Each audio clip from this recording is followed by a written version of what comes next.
Me patch of me brofo no. In free baby me sua ngoma from a Doom Presby. Me English scholar in a Doom Presby. A scholar. Okay. I me English scholar say now a Doom Presby, the whole Doom Presby be on me be him say in terms of reading now me best. Reading English reading me best. Me be reading. Me patch of me cause spelling bee. What spelling? Me cause spelling bee in Presby. Me cause spelling bee. What do you say? Me patch of yani aje. Do not do go me nam dom ko je. Okay. And excuse me to say after hono me ba Prempeh college. Many president go for the same hall in Sewa hall in the college. Me patch also me come mass and quick. Over there. Mass and quick you know na me just say me come mass and quiz you know na me kai. Me patch also no I am mass and see some na make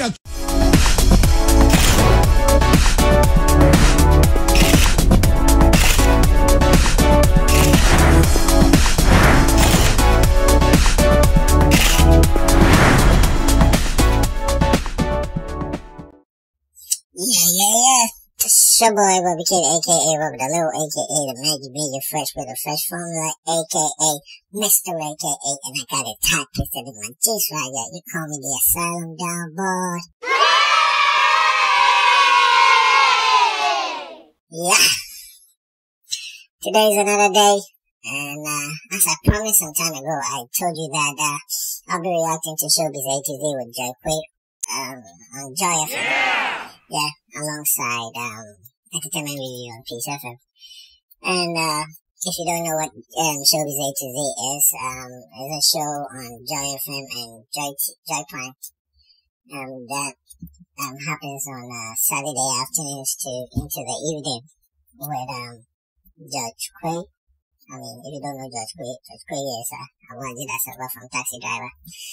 And some panelists. Mostly is Quaye Rasta and the rest. But anyway, I think on this Saturday, last Saturday, the panelists were Mr. Ken Adi. I think he is the host of a jazz show on Joy FM. And Sadiq. The place won't go, we don't know.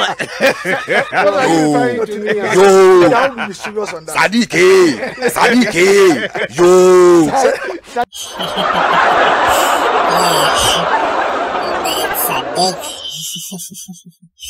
Yeah, Sadiq, the CEO of Three Music Awards, and we all know him from the infamous internet banter with Shatawale, the past few months or weeks.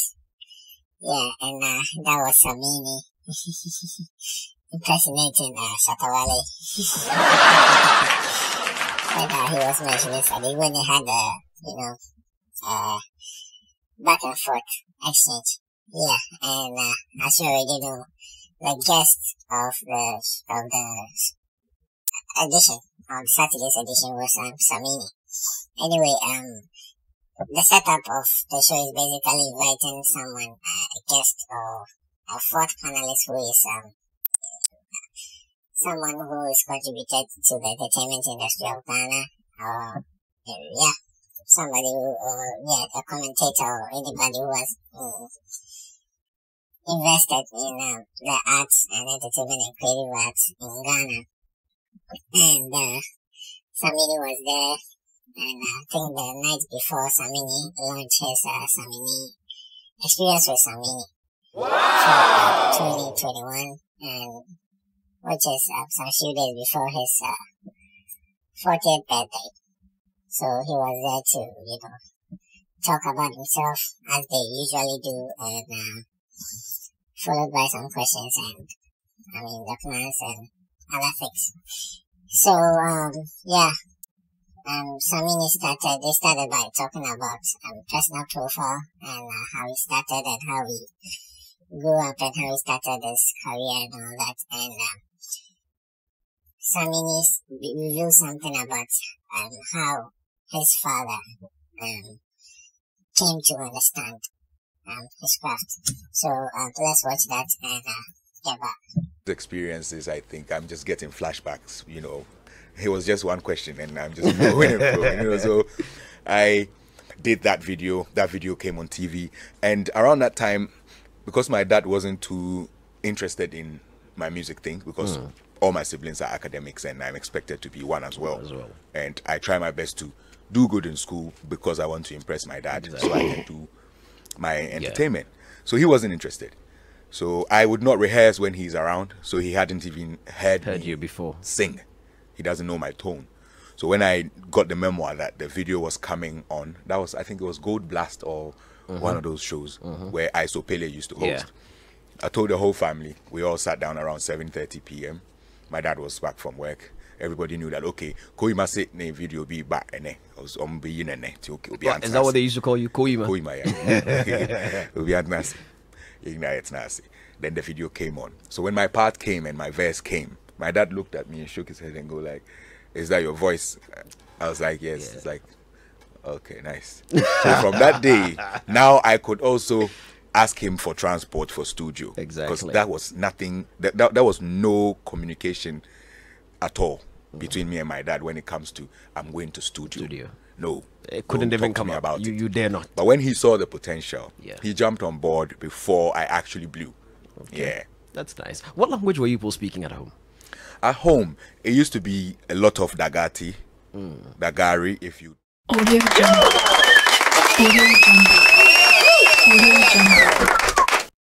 So yeah, most of the times we try, I mean, I don't know, with most, I think most parents with this issue, we try to misunderstand some parents, especially dad, fathers. When a kid has this dream or passion to be something, and the father seems to not really what should I go and ask your grandfather.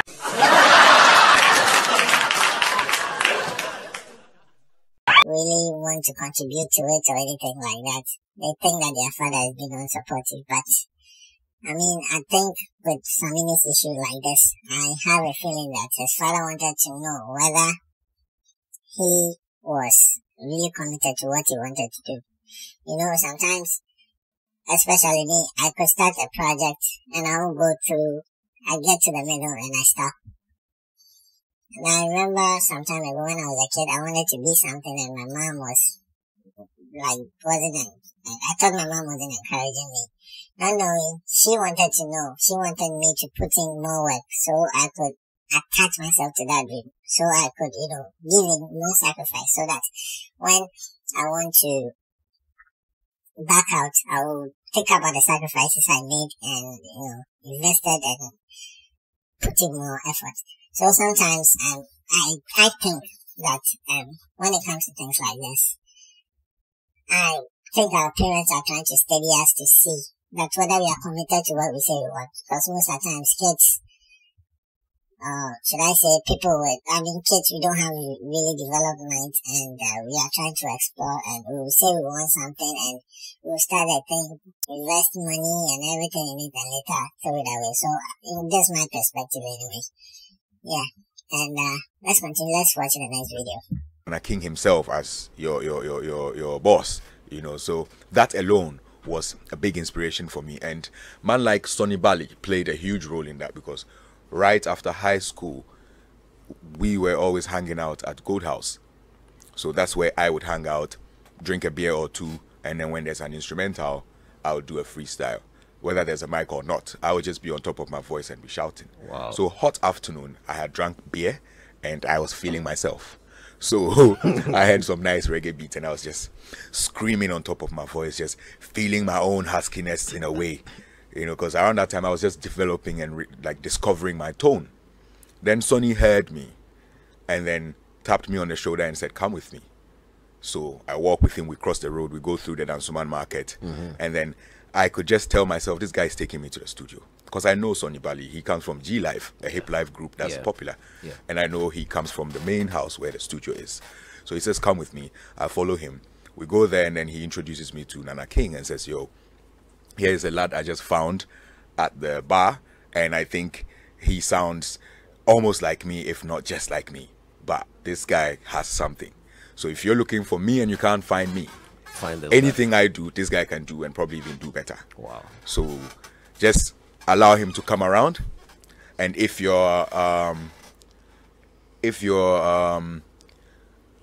have studio time for him, I would be glad, because around that time Sonny was just about leaving the country as well to go back to UK where he used to live. Yeah. So I got the chance to now feature on Mary Japon's second album, because he had done the first one. This was for her. Adidede. He had done Adidede for her. So I got to do Treno Breme. Treno Breme was meant for Sonny. Yeah. Because Sonny had done the first one. Yeah. So Sonny told Curtis, who was Mary's manager, Sister Mary's manager. Yeah.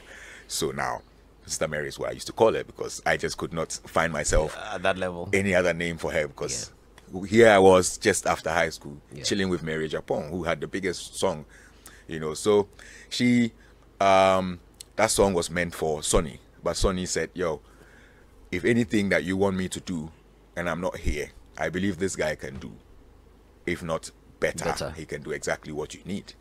So I got called upon. I was just hanging around the studio, and then I was told that here's the gig. So I was like, wow, this is just about to be it. It's gonna be real. Yeah, this is just about to be it, because I had just come out of school. And so if you don't know the names you mentioned, then you weren't born. You were not older when these people were, doing what they were doing. So Nana Ken I think he was a rapper and music executive producer and all that, but I know him because he used to rap in English, and he was married to Nana Queen. They had this song which was dope. Yeah, bomba, yes, yeah, man, it brings me back to those days. I think it was in the early 2000s. Yeah, and Sonny Bally was a member of, I think they were a duo called G Life. It was also late 90s, early 2000s when Hip Life was Hip Life. Yeah, they had this song. Yeah, those were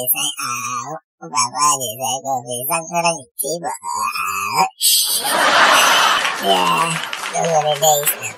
So yeah, Sonny Bally at that time was a dancehall artist. He was a prominent dancehall artist, and he was the one who gave Samini, or should I say he was one of the people who introduced Samini to his, where he is right now. And let's take a look at this and study the scenario. I mean, from the video. And I've followed Samini's trend. So after Sonny Bally gave him the platform and didn't avoid him from shining, which most of the times when established people or established artists see new artists and they have the gift, they would try to overshadow their shine or whatever. But he actually gave him the platform to shine. And when he did that, Samini too brought on Kofi Kinata, who later bet the Westside Legacy, also brought on Stoneboy, who is now Beam Nation. Anyway, what I'm trying to say is, when Sonny Bally did this thing as a seed, it germinated to Samini, and Samini also germinated to Westside Legacy and Benetton, Beam Nation. So, and I know that with Astag, they will also sprout and also give off more offsprings and all that. So, when you have the chance to let someone who is talented shine, I would entreat people to, give the platforms when they deserve it. I'm not, entitled or anything like that. And yeah, I mean, I actually found that inspiring and very emotional when I heard what Samini said about Sonny Bally. He came up in this generation. Yeah. Because he's such a brilliant artist. George, I've never heard Samini talk about really go down into the, there's a lot of rumors regarding what actually happened between Samini and Ronnie Coaches. I've never seen him actually talk about Ronnie, R.I.P. R.I.P. Ronnie. I mean, what happened was Book Back. What happened was that I went and did a song because you know it's all dancehall. Yeah. So when I was coming up, I also went and did a song, and then I mentioned the names of all the dancehall acts that were out before I was coming, and then I kind of, left them out, quote unquote, dissed everybody. Oh, okay. But that track didn't come out because just around that time, Terrible Chaka passed. Oh dear. So I left it. But the track was with KOD. Yeah. And I think he must have played it for Ronnie to hear. So when Ronnie heard it, he wasn't happy when I said his name. So he met me around Adabraka and then, gave me a knock on. Because he was a big bro, Yeah. I was just a young, small boy from Dansuman. So he see me, say, the way I did, they say me I do some track where I mention a name. You know I understand. Who are you? It knocked me where I feel. So later Bright way it cool me down because Bright they know say, oh, this boy they try. Yeah. And they know say by all means I go come out. Yeah. So he just make a know say Charlie. Ronnie like some things. So watch your mouth, I beg you. Ronnie is small shremokume. Yeah. Yeah, I remember coming up though I heard this thing but I thought it was just a rumor that Ronnie Coaches and Ronnie Coaches of the Black fame RIP. Ronnie Coaches who died some years back. Where had this thing with Samini. I personally thought it was just a rumor. I didn't, really look into it. And that time I think I was busy. I was either I don't want you people to get my age. So that's why. So yes. Ronnie Coaches had a rift with Samini. That was something that I got to remember and I got to know that get the meaning behind all this now because that time I was young and I'm not sure I would have even understand that. I would have actually, acted in my emotions. So now I get the story and it's funny. It's really funny.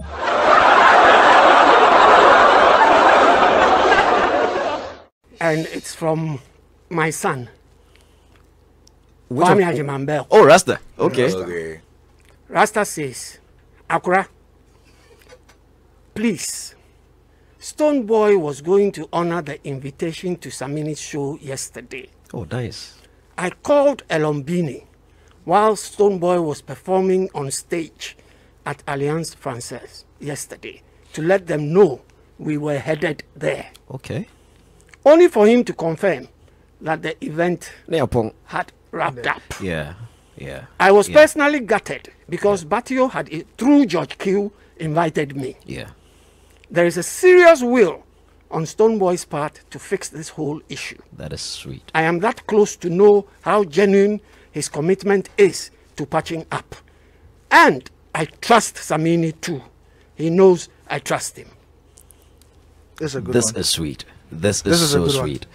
This is sweet. And a good one. Rasta and I have been talking a lot, and I know. In fact, Stoneboy and I also had a long conversation, and I kind of know exactly what Rasta is saying. And I believe at the end of the day, this whole thing is going to end with one of the biggest hits that's going to come from I mean, these I two. I won't walk Yeah. into my 40s. Yeah. I won't walk With into my grudges. 40th Yeah. birthday Yeah. holding a Bearing grudge grudges. Exactly. with someone that I know I dearly Exactly. love. Exactly. I would rather be free Yeah. and be happy loving Exactly. that person because I like it when I love that person. Exactly. And I hate it when I'm angry at that person. Exactly. So to do something for myself, Yeah. I would rather be happy. Exactly. And if that means let grudge go, you let, Let grudge grudge go. That's what's supposed to be. And we're looking forward to something Yeah. great. We're good. But they've spoken about yesterday. And yeah, by now, y'all have seen the video going about where, they took a portion of this interview, which was like a 2-hour video, and where Samini was saying, was talking about why he had an issue with Someboy, and all the media and social media reactors have taken that portion and going about without, giving it a full context. I personally wanted to react to it at first, but I said nah, because that's not the full context. And if I had, reacted to that video, it would seem as if Samini, it would seem as if he's still angry with Stoneboy and everything, and it will keep propelling and being misrepresented to people. So I actually decided to react to how it ended, how the Stonebwoy issue ended, so it doesn't look as if they are beefing or anything like that. So yeah, if people were reacting to that, and what I'm trying to say is at the end of the day, Samini said that he's ready to squash any beef he has with Stonebwoy, and we also found out that Stonebwoy is working behind closed doors to also, so reconcile with us. I don't know whether it's even a beef, but like address that issue. And I'm happy that it came to that. And Samini made a profound statement saying that he doesn't want to enter his 40 years with grudges and all that. And that is a mark of maturity. Wow. Yeah, and I know Peace FM, Entertainment Review, made it look as if Samini was jealous of Stonebwoy and something like that. Oh. And, that could perpetuate or misrepresent it to some of the big natives who would also say that Samini is bitter and all that, and it would be going round and round and round. I'll react to that episode of, or should I say that edition of Entertainment Review after I do this. And I would also repeat this video just to make it look like, just to make them see the other sides.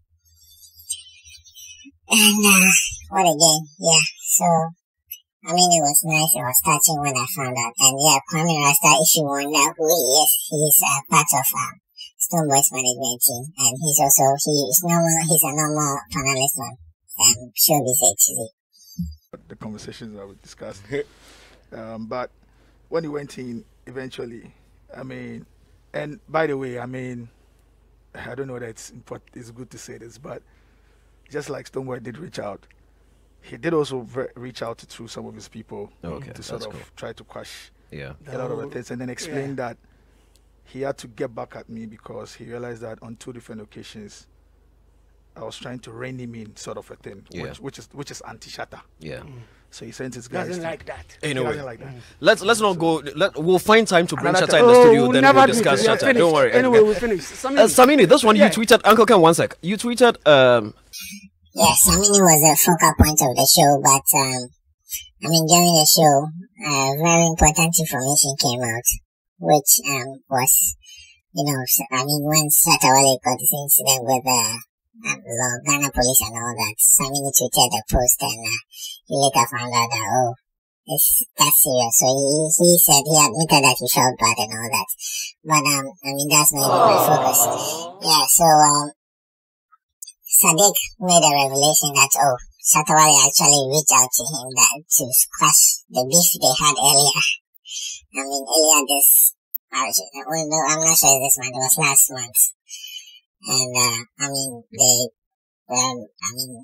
and that Shatta tried to make amends, and they wanted to, be cool and all that. So they don't do that. We all know Shatta sometimes he's a bit dramatic, and I get it. So he is what he is. No 2 ways about that. So this is my reaction, and this is my commentary on the show, and it was a nice show, and I hope on the 22nd of December 2021 we will experience Samini together. Yeah! This is your boy ADB, and I'm out. And we say bye-bye!